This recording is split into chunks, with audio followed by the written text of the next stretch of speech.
ಆಡಿದರೆ ಮಕ್ಕಳು ಸಹಿತ ಉತ್ತಮರಾಗಿ ಬೆಳೆಯುತ್ತಾರೆ, ಉತ್ತಮ ಕೀರ್ತಿಯನ್ನು ಪಡೆಯುತ್ತಾರೆ.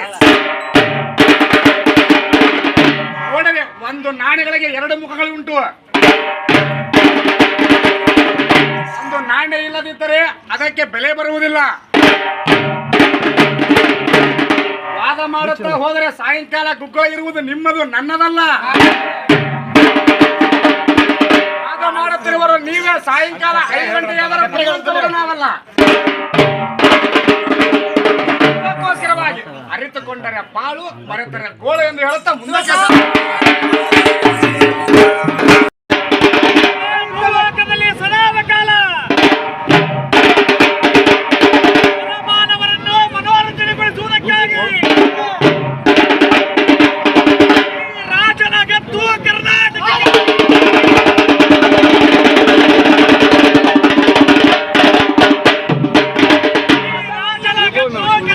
ಸರಿ ಅವರು